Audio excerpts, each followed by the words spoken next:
Code Vein 2 is full of complicated systems and quest lines that let you choose how you want to play. But with many choices, comes many chances to miss out on alternate paths. Finding a wide variety of early gear is really helpful for the process of nailing down your playstyle. Between guns, swords, hammers, magic, and more.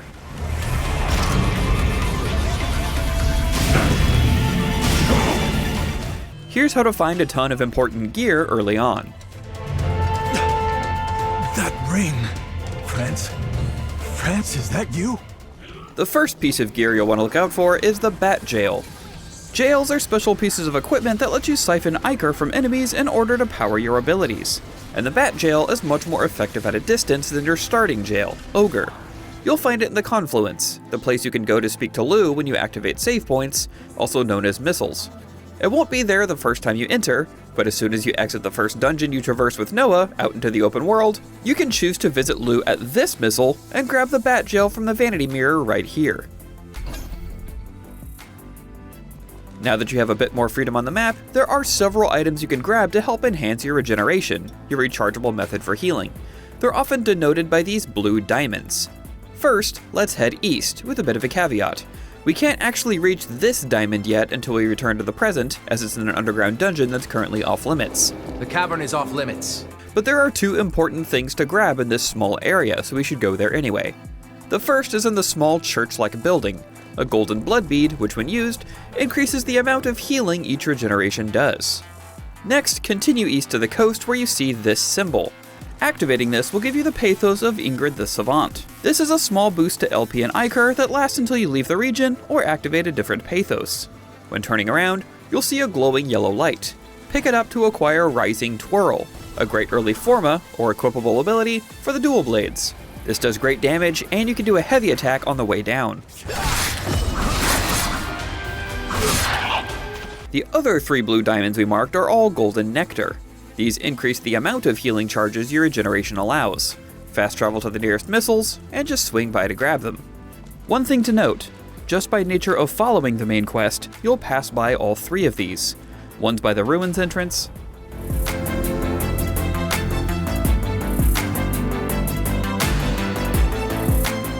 one's by the water treatment plant's entrance,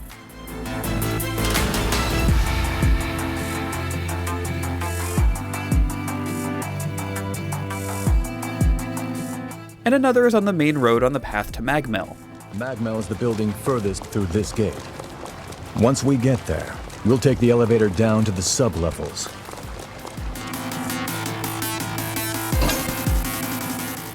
You're free to grab them now if you want the regeneration enhancement early, but know that you'll be able to pick them up eventually without going out of your way. Head with Noah back to Magmel to continue the story, and you'll be dropped into your base of operations. To the left, you'll find an area with various shopkeepers. Well, it's actually just one that teleports around, and various pink lights that all contain upgrade resources or gifts for partner companions. But the real prize here is right before you get to the training ground. If you speak to this NPC, you'll receive the Mutinous Bracer, an equipable defensive forma that lets you parry. After grabbing this, I'd make a quick lap around the compound to grab all the pink light resources. They're free, so you may as well. When you speak to Valentin, he'll assign you 2 different areas to clear out for your first mission. Let's go to the ruins to the south first. Once you enter the ruins, continue forward a tiny bit and to the left to grab a bow that you can assign to your offensive forma. You'd think I wouldn't need to point out the golden glowing chest in the middle of the area, but I actually missed it the first time, so I'm telling you now. Don't judge me, just learn from me, please. Continue through the ruins until you get to the area with the boss door, and turn around and go left to find another chest. This one containing a new weapon type, the Rune Blades. The next 2 pieces will both be in the other location that Valentin assigned you to, the water treatment plant. The first is the Reaper Jail. When you enter the dungeon, take the path on the right and follow it until you reach the room with the columns. There will be a few enemies here when you first arrive, but after you clear them out, there's a chest in a smaller room in the back right corner that contains this powerful jail.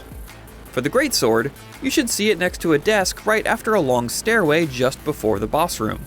If you get to a ladder that you can kick down to descend right before the boss area, and you haven't seen the chest yet, you've gone too far.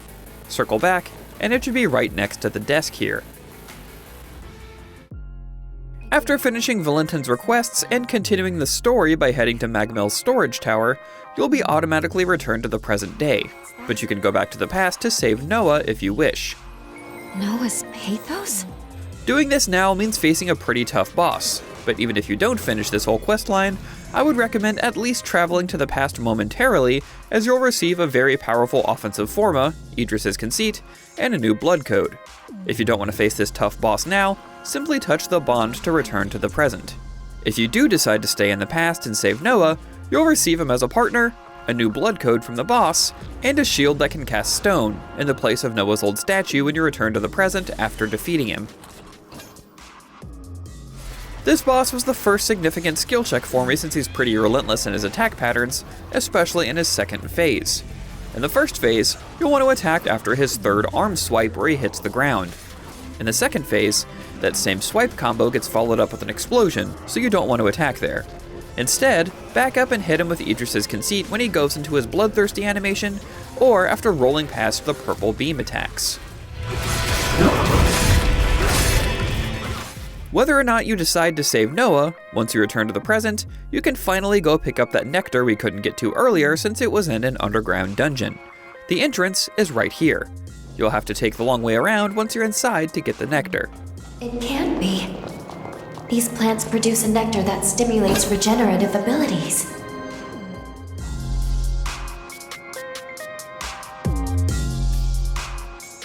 Finally, once you return to Magmel's main hub area, there will be a ton you can get from speaking to the various characters here.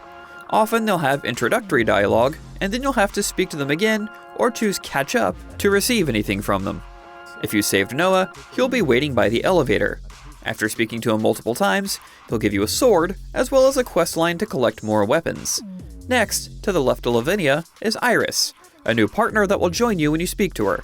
She'll also give you a new questline and a booster, and a new blood code when you switch her out to be your partner at a missile. Finally, speak to Lavinia. She'll extract boosters from any blood codes you've mastered, and speaking to her again will net you her own blood code. And that will take you through the most important gear in the intro section of Code Vein 2. For more, make sure you check out the first 26 minutes of gameplay, as well as our full guide on IGN.com. For everything else gaming, keep it right here on IGN.